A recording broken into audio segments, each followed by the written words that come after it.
Hello. Welcome back to the Let's Talk Palace podcast. 2 episodes in 1 week. We are back. We are flying, and we will be treating you with a lot more content over the next year. So don't forget to subscribe as always, or follow if you're listening on Spotify. As always, I'm joined by Henry. How are you doing today, mate? Yeah, I'm doing brilliant. It's been quite nice having some time off from Palace, actually, in a weird way. Enjoyed watching African Cup of Nations, and actually really enjoyed both legs of the Carabao Cup semi-finals. So yeah, I'm all right, man. Yeah, I thought it was going to be a lot worse, the Carabao Cup, especially yesterday's game, but it was entertaining. Hopefully that is more what happens on the weekend as well. Today we are covering Sunderland away, a really tough game, especially after we haven't won any games in 9 and we lost to certain lower league opposition last week. I won't go into too much detail around that because you could have seen mine and Henry's kind of rant about that, or head loss, whatever you want to call it, last week. So anyways, Sunderland away. Sunderland really good this season, massively surprising many people. Henry, what's your thoughts on this game? What are you taking for this game? Do you want the win desperately, or would you take a point?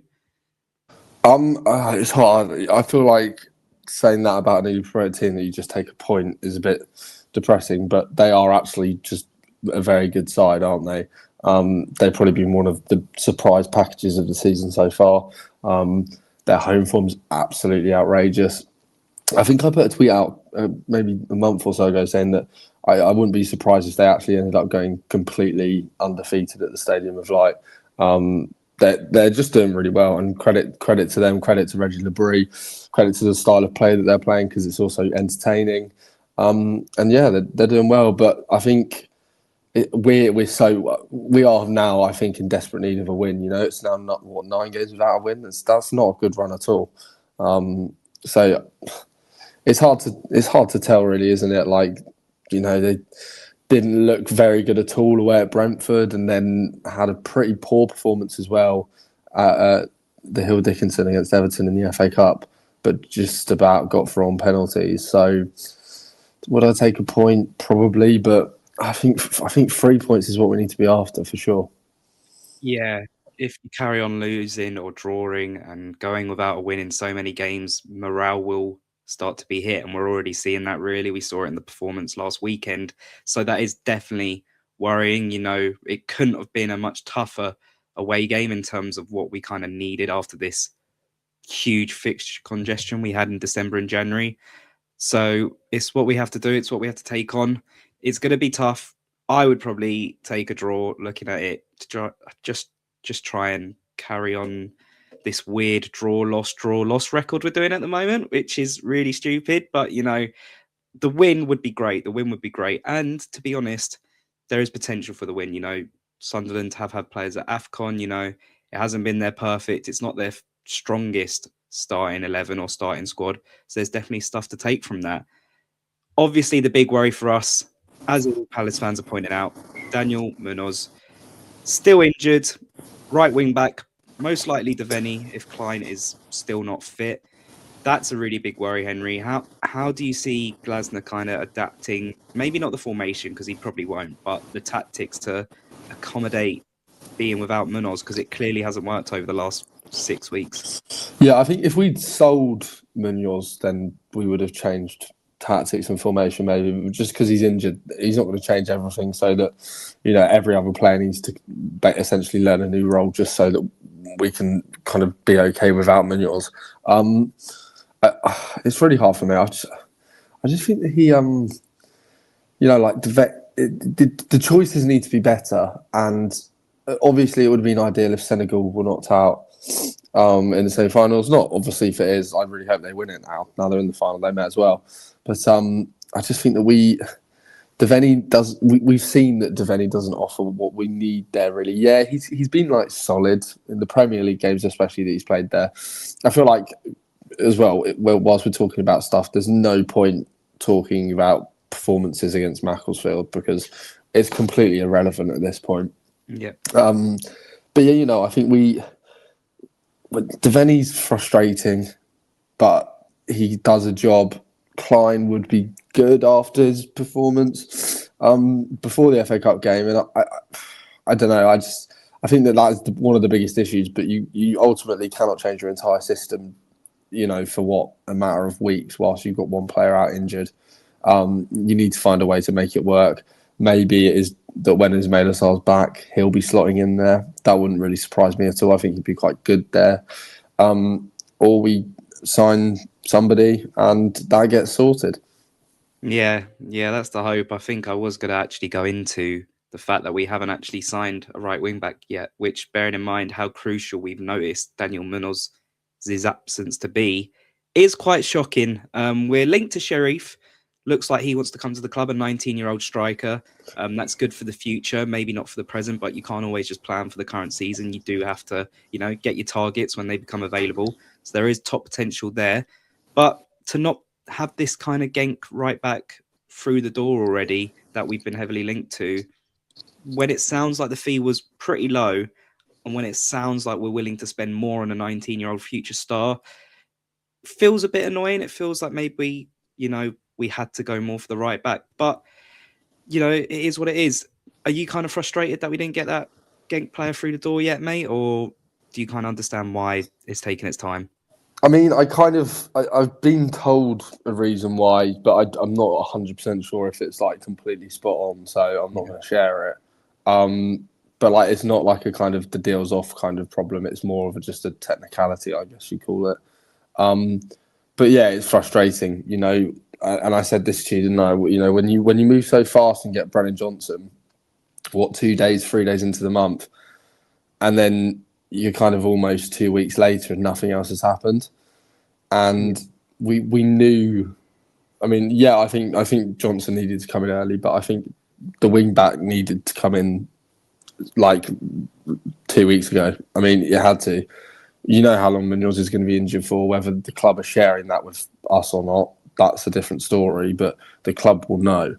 So why not just get it sorted? And like you said, the price he's at, the profile, he's very similar to the players that we have in those positions that we choose to play because they're our best options. I just don't really understand what the delay is. And I know it's kind of like classic Palace, and it does feel like that because it is kind of like, it's right there. Just go and sort it out. Do you know what I mean? What are we waiting for? So yeah, I think people are well within their rights to feel frustrated. Also, just I'm kind of surprised at where all this money's come from. Yeah. Well, it's 35 mil on Brennan Johnson, 20 odd million on this Sharif. It's going to be 10 on El Awardi. So, I mean, just quick maths, that's a combination of what, like 65, 70 odd million. That's a lot of money. And we didn't not spend money in this. I'm just confused as to where it's all coming from. I'm not complaining. I think future proofing is really good and important. And having watched Sharif, I think he's very similar to Mateta, like outrageously in terms of the way he holds the ball up, the way he can be like left isolated. He's probably better than Mateta at kind of beating players one-on-one. I saw some analysts kind of say that like a couple of years back now that if you wanted to, like he thought he'd be fitted for the Bundesliga, and he said like what you do, you just lob the ball up to him when he's isolated against a kind of chaotic defence and just watch him cause havoc. And the few clips I've seen of him, he looks really good. So again, can't complain. It's smart. And then obviously there's all these rumours about Mateta coming out over the last 24 hours or so. So yeah, it makes sense. Yeah, for sure. It does look like an exciting signing. I will be excited to see him. We'll just have to see what happens for the rest of the window. But moving back to Sunderland, it feels like it's going to be the battle of the set pieces. Both teams love the long throw-ins. It could be a bit of a boring game. I am going to the game. So hopefully it's a bit entertaining and we see a Palace goal at least. So set pieces is our big issue, though. So this is very, very worrying. I don't know if Ballard's fully fit for them, but, them type of centre-backs that they have, Alderete, Mukiele, physical, can do a lot of damage at set pieces, have done a lot of damage at set pieces, especially throw-ins this season. Crystal Palace have conceded 10 set-piece goals out of the last 11 goals we have conceded. This is a really huge worry, isn't it, Henry? Oh, massive, man. My little brother's going up Sunderland, actually. He's driving up to Notts from Brighton and then driving not to Sunderland the next day, and then coming all the way back on. Absolute mental. I'm not going because it's my birthday tomorrow, so Cheeky birthday. I'm going out getting pissed, so I'm not going to be. Good. Yeah. Ballard, by the looks of it, is fit from what I can find. This is the worry for me, is that almost every team is becoming a set piece specialist, right? And we kind of our ability to score from them has really dwindled, but our ability to concede from them has kind of just exploded at an exponential rate. 10 out of 11 is really not good. And it's kind of like we saw against Macclesfield. It doesn't matter what level of opposition we're playing. We are just going to concede those goals. Yeah. To be honest, completely honestly, it's a mentality issue. It's not like a skill issue or a question of ability. It's purely mental set pieces. When I used to play football all the time, 5-6 days a week, you kind of get the feeling that, even in a game, if the first set piece, they completely dominated, scored a goal early, for the rest of the game, you're like, shit, I actually don't know what I'm meant to be doing. I'm not I can't stop. None of us can stop them. The crosses are all perfect. Suddenly, bang, goal. Do you know what I mean? And it feels like that watching Palace at the minute. It's like they kind of, this kind of monkey's on their back and they're just so aware of it and they can't kind of seem to shake it off. When I don't understand why, because this time last year, we were probably one of the better teams in terms of our defensive record from set pieces. And ultimately as well, a team like Sunderland at home, we saw on their way to being promoted how many goals they scored from set pieces. Dan Ballard's late winner, against Coventry and stuff like that. And it's just a worry for me, man, because it reminds me of kind of the Newcastles and the Evertons and the Leeds, where it's Leeds, all of them were from set pieces, weren't they? And but more so, not in terms of that, but in terms of the passion and what the game's going to be like. This Sunderland crowd they're mental, mate. They really want their team to stay in the Premier League, and they are. You see when you're watching the games, there's that kind of big bank of concrete behind the goal, there'll be a line of middle-aged blokes stood there coaching the team through the game, and it's brilliant, and it's working for them, right? But I just think that it's just a complete mental issue, and you need to just shake it. We haven't had this long on the training ground in 3 months, maybe 4 months, maybe even since the season started. So hopefully it's given us a chance to kind of address the kind of key issues in the squad, one being the set pieces. Yeah, and I agree with you a lot on the mental or the mentality side of things. That definitely is an issue. And I think you can tell that's an issue as well, because a lot of the times it has been that second ball of the set piece, maybe not the first ball, it's been that second ball that's caused the issue more. And I also think that is down to, having your strongest starting 11 missing as well, having Devaney have to come in mid-game at right wing back against Newcastle, Klein come in as well at the time, when you have to switch these many players around and keep on having to change your defence when you don't like to do that, that is going to cause issues for these games that have come up since, and it has caused big issues. Hopefully, we've got the back line back apart from the right wing back. Lerma should be back in the squad, so that's really good as well. I would actually put him in alongside Wharton, I think, just for these type of games, because his aerial ability is really good. And then you're thinking, if you've got them sort of players back like Richards and Lerma, you should hopefully be able to deal with these set pieces a lot better now. If we're honest, the Macclesfield one was slightly Canvo's fault, not blaming him for it, but, it was his man to mark. Would maybe a more experienced player be a bit more noticeable of getting that push in the back that he got, and be able to sort it possibly? And that's just a hindsight argument. But, hopefully with the likes of Richards back in there, he would be able to deal with these more better, because he's the more experienced player and the better player at the moment. So yeah, the hope is the set pieces should hopefully get better in terms of defending them. We'll finally talk about our attack, really. I feel like lately the chances have not been created as much as they were over the first few months of the season. That's a big issue. I mean, Adam Wharton, we rely on him so much, especially with Daichi Kamada also out of the team. Pino creativity, I can't even say that word. Pino, why did I fluff that? I've just that's giving me flashbacks because I was edged after a Palace game and I kept on saying it like that on the TikTok and all my comments, like the way I said it wrong. I clearly got Good. PTSD from that. But Creativity. yeah, yeah, exactly. There you go. I'll just leave that one to you. Pino isn't creating enough. Johnson isn't a creator, so and we're missing Munoz. So Henry, I know like the easy answer is like just give it Wharton and see what he can do. But in terms of when we aren't when Wharton doesn't have the space, or whatever, how do you see Palace trying to attack this game? I'm genuinely trying to think of how, as you asked me that question.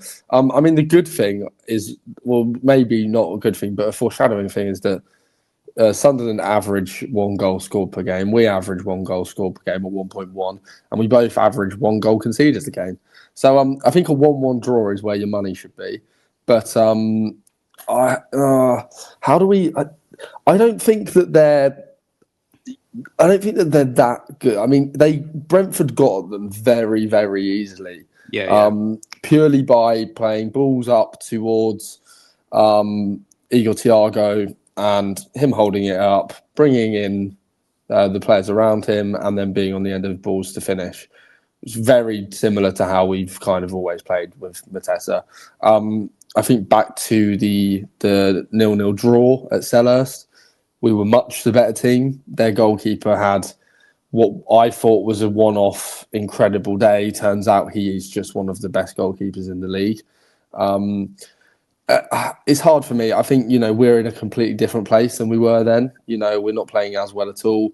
I think that it will be a good opportunity. I almost think in some ways when we're watching it, we're going to maybe feel like not the favourite. And I think that's going to suit us. Sunderland have been a team that have raised their game against everybody they've played this season, regardless of where they are in the league, regardless of whether it's in the FA Cup, the League Cup, the Premier League. They've raised their levels. We spoke about this last week. Palace raise their levels if they're playing against a team that has raised their levels or has higher levels.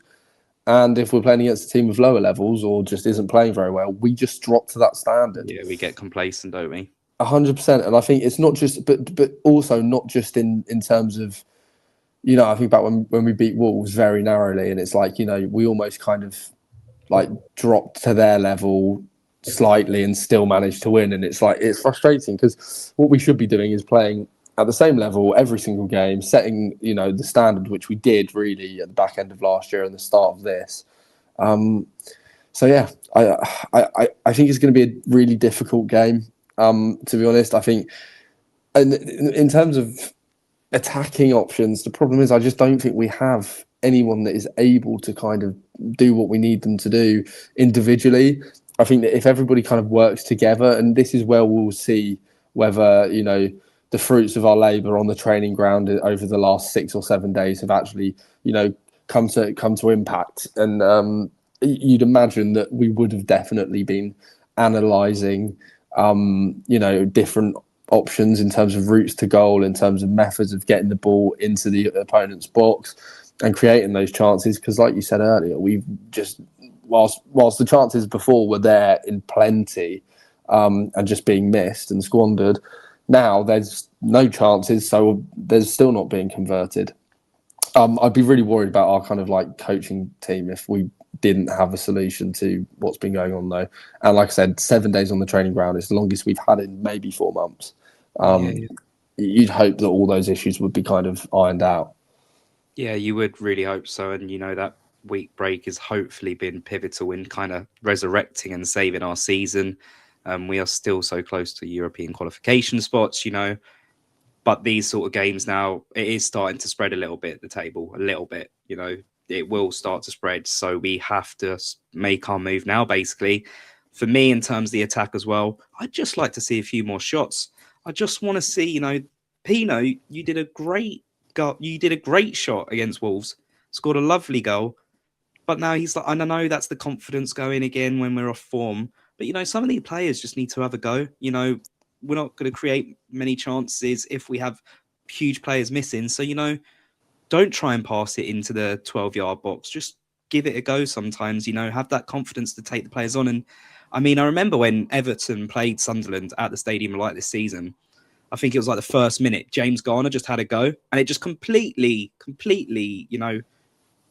put Sunderland at a bit of a confusion. They sat back a bit, and Everton, I think, got the first goal in that game. And when you just want to upset them a little bit, frighten them, and it could come good, So we'll see. We'll leave it there. Because it's only a match preview for today. It's been good having you on again, as always, Henry. If you are new around here, please feel free to subscribe as well. We'll be trying to bring out more content every week now. And yeah, let's hope it's 3 points. We'll see you later.